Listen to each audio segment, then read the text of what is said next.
महेश मिट्टी के बर्तन बनाया करता था। यह उसका परंपरागत काम था। उसकी पिछली पीढ़ियां भी बर्तन बनाने का काम ही किया करती थीं। महेश बहुत सुंदर सुंदर बर्तन बनाता, लेकिन बर्तन बनाने के काम से उसकी आमदनी बहुत ही कम होती थी। अजी सुनते हैं, घर में अनाज का एक दाना भी नहीं है। आप जल्दी से बाजार जाइए और राशन का सामान लेकर आ जाइए, वरना आज का खाना नहीं बन पाएगा। हाँ भाग्यवान, राशन तो मैं लेकर आ जाऊंगा, लेकिन क्या तुम्हारे पास राशन लाने के लिए पैसे हैं? क्योंकि मेरे पास जो थोड़े पैसे थे वह खर्च हो चुके हैं। नहीं नहीं, मेरे पास तो 1 रुपए भी नहीं है। पिछली बार के राशन लाने के लिए मैंने आपको सारे पैसे दे दिए थे। और मैं पूछती हूँ कि जब बर्तन बनाने के काम में आमदनी नहीं हो रही है, तो आप भला बर्तन बनाने का काम छोड़कर कोई और काम क्यों नहीं कर लेते? हाँ, तुम्हारी बात बिल्कुल सही है। मैं भी बर्तन बनाने के काम से बिल्कुल परेशान हो गया हूँ। एक तो इसमें बहुत ज्यादा मेहनत लगती है और बदले में कुछ ही पैसे मिल पाते हैं, जिससे कि हमारा गुजारा ही बड़ी मुश्किल से होता है।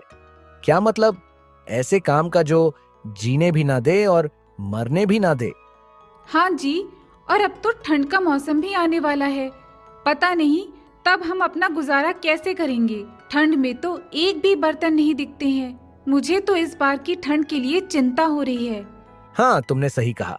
चिंता तो मुझे भी है, लेकिन हम क्या कर सकते हैं? मुझे कोई दूसरा काम भी नहीं आता है जिसे करके मैं अच्छे पैसे कमा सकूं।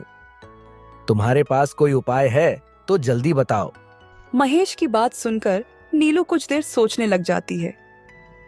तभी उसे अच्छे पैसे कमाने का एक रास्ता मिल जाता है। एक रास्ता है, आप चाय की एक छोटी सी दुकान लगा लीजिए, क्योंकि ठंड का मौसम आने वाला है। ठंड में चाय सभी को बहुत ही पसंद आती है। अगर हमारा चाय बेचने का व्यापार सफल हुआ, तो फिर हमें पैसों की कोई कमी नहीं पड़ेगी। वाह, क्या बात है! तुम्हारे दिमाग को तो मानना पड़ेगा। तुमने बिल्कुल सही रास्ता दिखाया है। मैं चाय बेचने का काम ही शुरू करूंगा, क्योंकि मुझे चाय बनाना काफी अच्छे से आता है। जब मैं बचपन में चाय बनाया करता था, तो सभी मेरे चाय की बहुत ही तारीफ किया करते थे। अब मैं चाय की दुकान जरूर खोलूंगा और दुकान का नाम रखूंगा महेश की चाय। अगले दिन महेश नीलू के मंगलसूत्र को गिरवी रखकर कुछ पैसे लेकर चाय की एक छोटी सी दुकान खोलता है। दुकान खोले कुछ दिन हो चुके थे, लेकिन महेश की दुकान पर जो भी ग्राहक आता वह चाय की बुराई करता और फिर दोबारा कभी चाय पीने नहीं आता था। महेश भाई, बुरा मत मानना, लेकिन तुम बहुत ही गंदी चाय बनाते हो। मैंने इतनी बेहूदी चाय आज तक नहीं पी है। तुम पता नहीं चाय में कौन सा मसाला डालते हो जो ये इतनी गंदी लगती है। नहीं नहीं भाई, मैं तो शक्कर चाय पत्ती बिल्कुल नाप कर ही डालता हूँ। पता नहीं कैसे, लेकिन किसी को भी मेरी चाय का स्वाद अच्छा नहीं लगता है। हाँ हाँ भाई, ठीक है, मेरी गलती है जो मैं तुम्हारी दुकान पर चाय पीने के लिए आ गया। ये लो तुम्हारे पैसे। चाय के पैसे देकर वह वहां से चला जाता है, लेकिन महेश बहुत ही निराश हो चुका था, क्योंकि जो भी उसकी चाय पीता था वह उसे 2-4 बातें जरूर सुनाता था, जिससे कि महेश का आत्मविश्वास बिल्कुल कम हो चुका था। महेश अपना ठेला लेकर घर की ओर निकल जाता है। क्या बात है जी, आपका चेहरा इतना उदास क्यों है? क्या आज भी आपकी चाय किसी ने नहीं खरीदी, या फिर कोई और बात है? भला कोई और बात क्या रहेगी, तुम ही बताओ। मैं चाय में शक्कर चाय पत्ती सब कुछ अच्छे से देखकर डालता हूँ, लेकिन लोग मेरी चाय की इतनी ज्यादा बुराई करते हैं कि मुझे अब बिल्कुल भी उनकी बातें बर्दाश्त नहीं होती हैं। अजी, मैंने भी आपकी चाय पी थी। आपकी चाय स्वाद में ज्यादा अच्छी नहीं है, ये बात बिल्कुल सच है। लेकिन आप चिंता मत करिए, आप धीरे धीरे और अच्छी चाय बनाना सीख जाएंगे। और खुशी की बात तो ये है कि कुछ ही दिनों में ठंड का मौसम आने वाला है। फिर देखना, आपकी चाय की बिक्री 50 गुना बढ़ जाएगी। लोगों की जली कटी बात सुनकर तो मुझे ऐसा लगता है कि मेरा मिट्टी से बर्तन बनाने का काम ही अच्छा था। कम से कम उसमें कोई मुझे बुरा बुरा भला तो नहीं बोलता था, लेकिन पुरानी बातों को याद करने से कोई फायदा नहीं है। मैं और अच्छी चाय बनाने की पूरी कोशिश करूंगा। इस तरह नीलू महेश को आगे बढ़ने के लिए प्रोत्साहित करती है। इसी तरह कुछ दिन बीत जाते हैं। गांव में कड़ाके की ठंड पड़ने लगी थी। सभी लोग अपने घर में दुबक कर आग के सामने बैठे रहते थे। आज भी महेश ने अपनी दुकान लगाई थी, लेकिन कोई भी उसकी चाय पीने के लिए नहीं आता है, क्योंकि सभी को यह पता चल गया था कि महेश चाय बहुत ही खराब बनाता है। हे भगवान, इतनी ठंड पड़ रही है कि मुझसे अब यहाँ रुका नहीं जाता है। लेकिन अगर मैं घर चला गया तो अपनी बीवी बच्चे को बिना पैसों के कैसे पालूंगा? घर में राशन भी खत्म होने वाला है। मैंने अपनी पत्नी का मंगलसूत्र गिरवी रख कर यह दुकान खोली थी। अब मुझे कुछ भी समझ नहीं आ रहा है कि मैं क्या करूं। महेश उस हड्डी जमा देने वाली ठंड और तेज हवाओं के बीच अपनी किस्मत को कोस रहा था। तभी उसके पास एक बुजुर्ग औरत आती है। अरे माँ जी, आप इतनी ठंड में बिना गर्म कपड़े के क्यों घूम रही है? आपको सर्दी लग सकती है। हाँ बेटा, मैं जानती हूँ कि इस भयानक सर्दी में बिना गर्म कपड़ों के मुझे नहीं निकलना चाहिए, लेकिन मेरी मजबूरी है। क्या तुम मुझे एक कप चाय पिला सकते हो? पर मैं पहले ही बता देती हूँ, मेरे पास तुम्हें देने के लिए पैसे नहीं है। हाँ माँ जी, बिल्कुल, आप पैसे मत दीजिएगा। ऐसे भी मेरी चाय कोई नहीं पीता है। पैसे ना कमाकर आपको मुफ्त में चाय पिलाकर कुछ पुण्य ही कमा लूं। मैं अभी चाय गरम करता हूँ। महेश चाय गरम करके बुजुर्ग महिला को देता है। बुजुर्ग महिला चाय पीकर बहुत ही खुश हो जाती है। अरे वाह बेटा, तुमने तो बहुत ही अच्छी चाय बनाई है। चाय पीते ही मुझे अब बहुत अच्छा लग रहा है। जुग जुग जियो मेरे बेटे। ये बताओ, तुमने ये चाय बनानी किससे सीखी है? क्या दादी माँ, अगर आपको भी चाय पसंद नहीं आई तो आप भी मुझे 2-4 बातें सुना सकती हो, लेकिन चाय अच्छी बोलकर मेरी इस तरह बेइज्जती मत करो। क्यों बेटा, तुम्हारी चाय तो सच में बहुत अच्छी है, फिर तुम ऐसी बातें क्यों कर रहे हो? मैं कुछ समझी नहीं। माँ जी, मुझे दुकान खोले 1 महीना हो गया है। गांव के कई लोगों ने मेरी चाय पी, लेकिन किसी को भी मेरी चाय अच्छी नहीं लगी। वह सभी मेरी चाय की बुराई करके ही यहाँ से जाते थे। इसीलिए आपको यह चाय अच्छी कैसे लग सकती है, यह सोचकर मैंने ऐसा कहा। नहीं बेटा, तुम्हारी चाय सच में बहुत अच्छी है, लेकिन हर इंसान की अलग अलग पसंद होती है। मगर आज के बाद सभी गांव वाले तुम्हारी चाय के दीवाने हो जाएंगे। क्या माँ जी, आप ये कैसी बात कर रही हैं? भला ऐसा कैसे हो सकता है? फिर बुजुर्ग महिला महेश को एक जादुई चाय पत्ती का डिब्बा देती है। बेटा, यह जादुई चाय पत्ती है। आज के बाद तुम चाय में इसी चाय पत्ती को डालना, फिर देखना चाय इतनी स्वादिष्ट बनेगी कि सारे लोग तुम्हारे चाय के दीवाने हो जाएंगे। इतना बोलकर वह बूढ़ी महिला वहां से गायब हो जाती है। महेश को तो कुछ भी समझ नहीं आ रहा था। वह बहुत ही परेशान हो गया था, इसलिए वह जल्दी ही अपना ठेला लेकर घर की ओर निकल जाता है। नीलू, क्या तुम्हें पता है, आज एक बुजुर्ग महिला मेरी चाय की दुकान पर आई थी। उन्होंने चाय पी और मुझे एक जादुई चाय पत्ती का डब्बा दिया और उन्होंने कहा है कि चाय में इसी चाय पत्ती को डालना और यह चाय पत्ती कभी खत्म नहीं होगी। अजी, आपको ज्यादा ठंड लग गई है। क्या आपका दिमाग तो सही है ना? भला ऐसा कैसे हो सकता है? मेरी बातों का भरोसा करो। ये लो, ये चाय पत्ती की तुम चाय बनाकर लाओ, फिर हम वो चाय पीकर देखते हैं कि यह जादुई है या नहीं।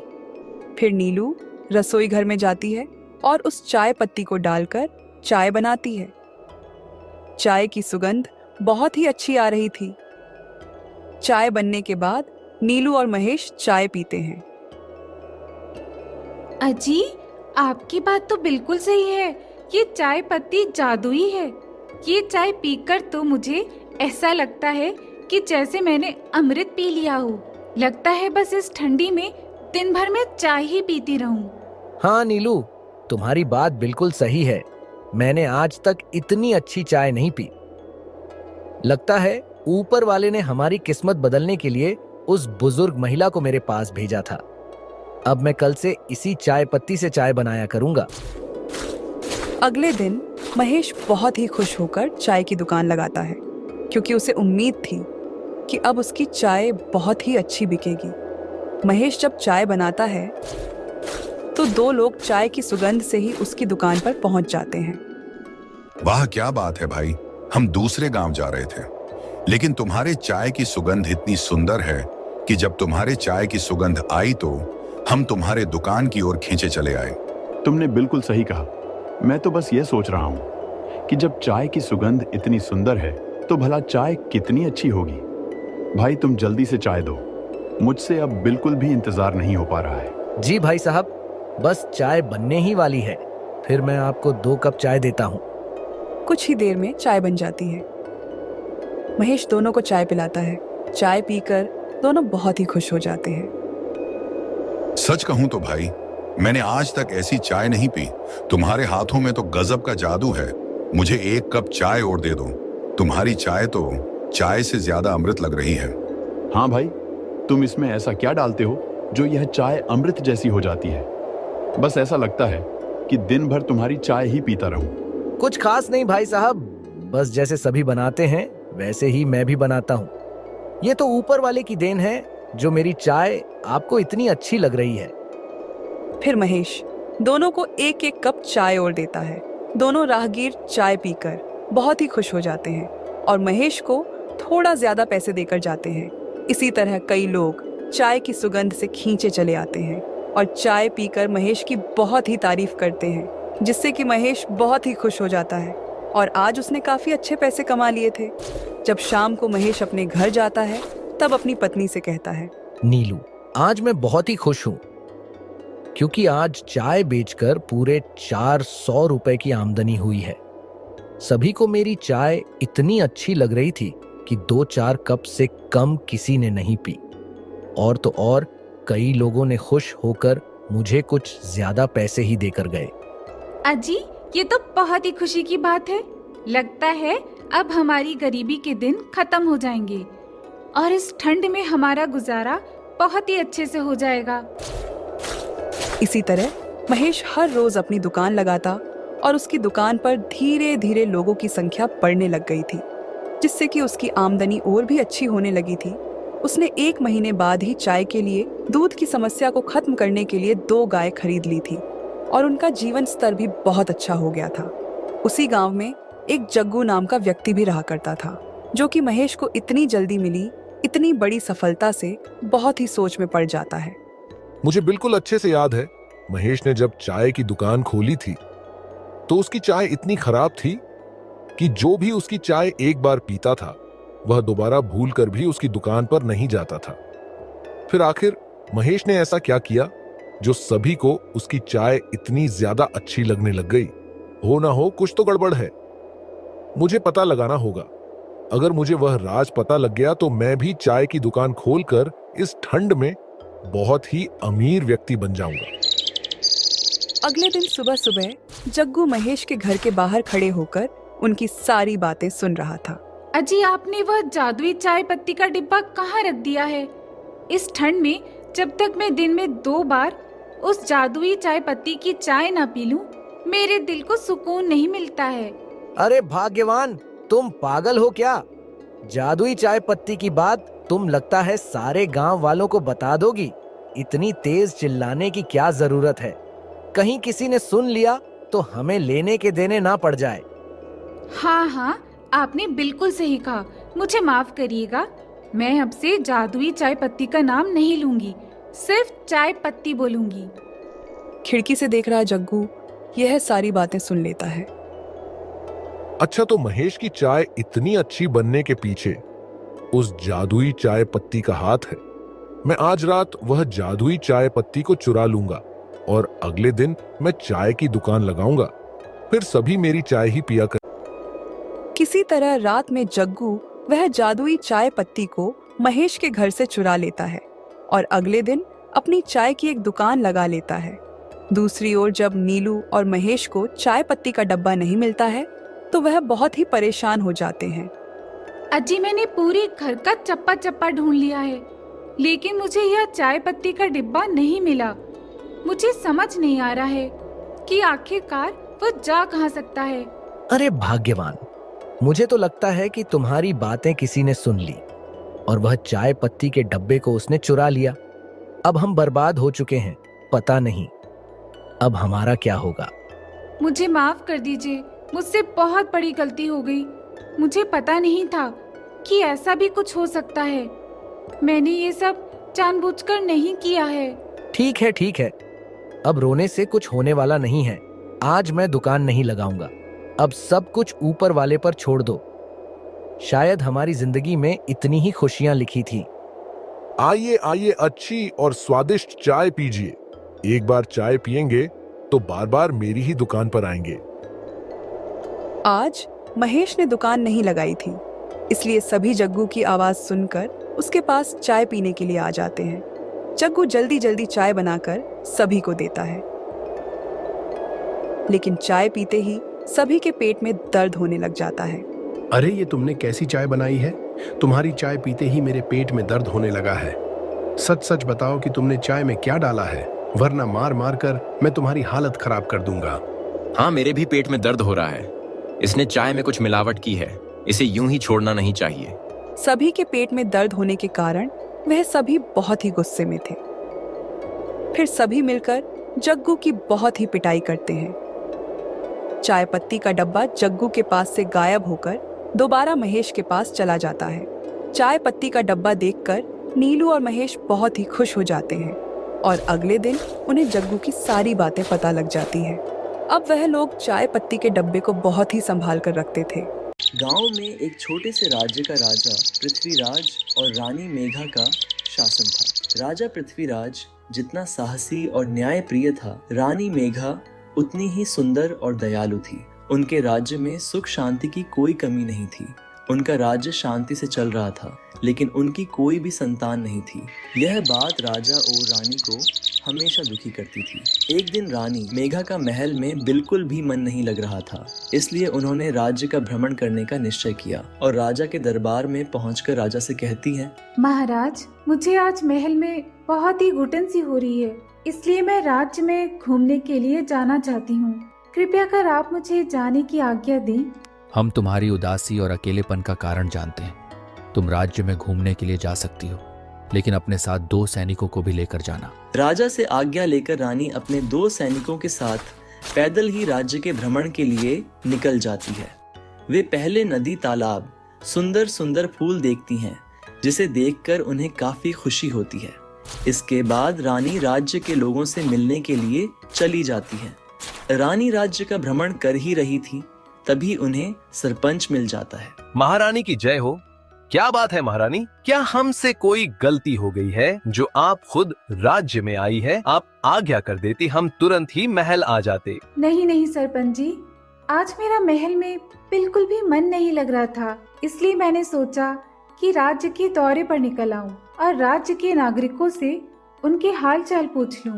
बस यही कारण है कि मैं यहाँ आई हूँ। तो बताइए, आप सब कैसे हैं? आपको कोई समस्या तो नहीं है? नहीं नहीं महारानी, हम सब खुशी और मंगल से यहाँ पर रहते हैं। हमें कोई समस्या होती है तो महाराज उसका निवारण जल्द से जल्द कर देते हैं। ठीक है सरपंच जी, अब हम और भी नागरिकों से बात करना चाहते हैं, इसलिए हम अब चलते हैं। महारानी नगर में घूम रही थी, तभी उनकी नजर एक छोटे से बच्चे पर जाती है, जो अपने घर के आंगन में बहुत तेजी से रो रहा था। यह देख महारानी तुरंत ही उसके पास जाती है और जैसे ही उस बच्चे को गोद में लेने वाली होती है, तभी बच्चे की माँ महारानी को रोक लेती है। रुक जाइए महारानी, क्या बात है? तुमने हमें इस बच्ची को गोद में लेने से क्यों रोका? माफ करिएगा महारानी, लेकिन मैं नहीं चाहती हूँ कि किसी बांझ का साया भी मेरे बच्चे पर पड़े। इससे मेरे बच्चे के जीवन में मंगल काम नहीं होंगी। ऐसी बात सुनकर महारानी को रोना आ जाता है। अरे पागल औरत, क्या तुझे पता नहीं है कि तू किससे बात कर रही है? यह इस राज्य की महारानी है। ऐसी कठोर बात कहने के लिए तुम्हें मृत्युदंड भी दिया जा सकता है। भले ही मुझे मृत्यु दंड दे दिया जाए, लेकिन जो सच है वो बदल नहीं सकता। ऐसी बातें सुनकर रानी महल चली जाती है। रात हो गई थी। रानी रोती हुई महाराज से कहती है, राजन, आज मैं राज्य के दौरे पर गई थी, तभी मुझे एक महिला ने पांच कहकर बुलाया। मुझे उसकी बात का बुरा नहीं लगा, बल्कि इस बात का बहुत दुख हुआ कि मेरी कोई भी संतान नहीं है, और मुझे लगता नहीं कि मेरी कोई संतान होगी। मुझे ऐसा क्यों लगता है कि मेरी किस्मत में औलाद का सुख नहीं लिखा है।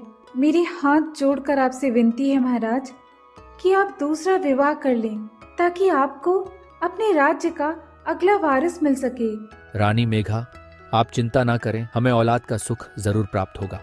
हम कल ही राज्य में घोषणा करवा देंगे कि जो भी हमें संतान प्राप्ति का मार्ग बताएगा उसे हम 1 लाख सोने की मोहरें देंगे। और रही बात दूसरे विवाह की, तो यह संभव नहीं है। हमने सिर्फ आपसे प्रेम किया है। भले ही हमें हमारा राज्य चलाने के लिए अगला वारिस ना मिले, लेकिन हम दूसरा विवाह कभी नहीं कर सकते। अगले दिन राजा ने सैनिक से कहा, सैनिक जाओ और राज्य में घोषणा करवा दो कि जो भी हमें संतान प्राप्ति का मार्ग बताएगा उसे हम 1 लाख सोने के सिक्के देंगे।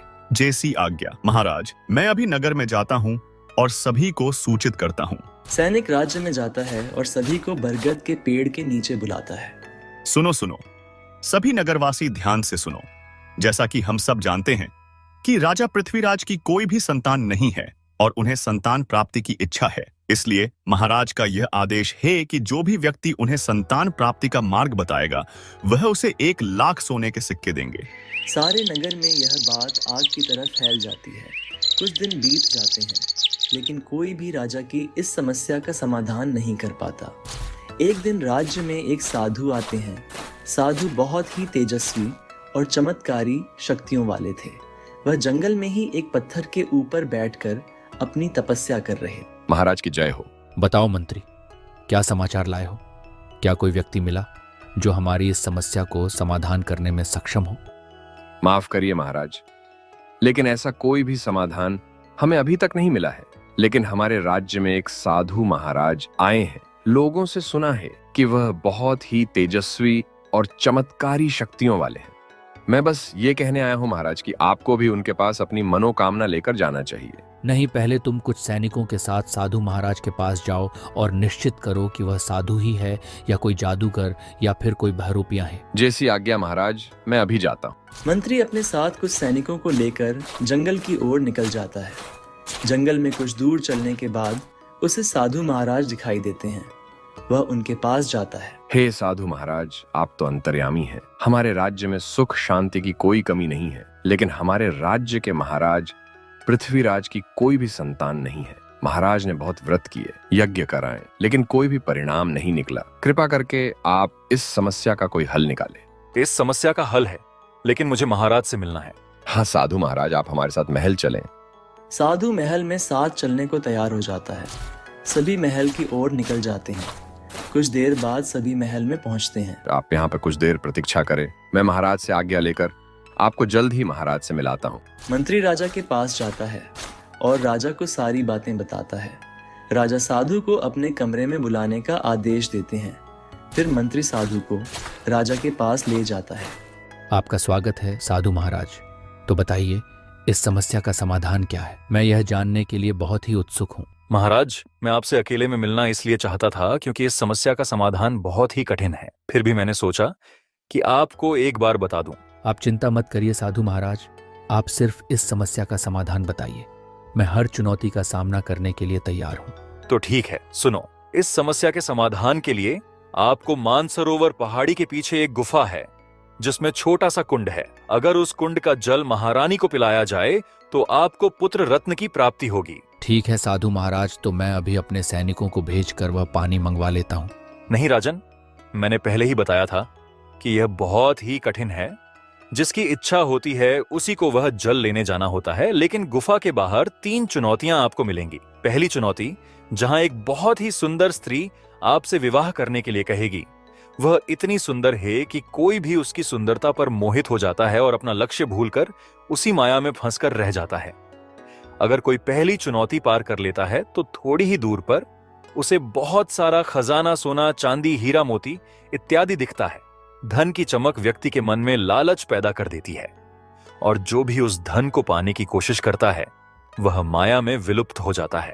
तीसरी चुनौती सबसे कठिन है क्योंकि गुफा के द्वार पर ही एक भयानक राक्षस कुंड के जल की रक्षा करता है। अगर किसी को वह जल चाहिए तो पहले उसे उस राक्षस को हराना होगा। साधु महाराज, हम 2 चुनौती को तो पार कर लेंगे, लेकिन हम उस मायावी राक्षस को कैसे हराएंगे? हम पर दया करके हमें कोई मार्ग बताइए। अगर तुम्हें राक्षस को हराना है तो तुम्हें छल और बल दोनों का उपयोग करना होगा। अगर तुमने राक्षस के शरीर से एक बूंद भी खून का जमीन पर गिरा दिया तो वह राक्षस हार जाएगा और गायब हो जाएगा। और याद रहे, राजन की यह इच्छा तुम्हारी है तो तुम्हें अकेले ही यह सारी चुनौतियों को पार करना होगा। ठीक है साधु महाराज, मैं यह 3 चुनौतियों को पार करने के लिए तैयार हूँ। बस मुझे आपका आशीर्वाद चाहिए। तुम्हारा कल्याण हो राजन। अब मैं यहाँ से जाने की इजाजत चाहूंगा। जी साधु महाराज, हमारे सैनिक आपको सुसज्जित आपके तपस्या स्थान पर छोड़ दे। इतनी बात हो जाने के बाद राजा अपनी पत्नी के पास जाता है और उसे साधु द्वारा कही सारी बातें बताता है। नहीं नहीं महाराज, मैं आपको नहीं जाने दूंगी, क्योंकि इन चुनौतियों को पार करने में आपकी जान को खतरा है। मुझे मेरी औलाद से ज्यादा मेरा पति प्रिय है। नहीं महारानी, हमें जाना होगा। अगर हमारा कोई वंश नहीं होगा तो मेरी मृत्यु के पश्चात यह साम्राज्य ऐसे भी नष्ट हो जाएगा। इसलिए हमें इन चुनौतियों को पार करना ही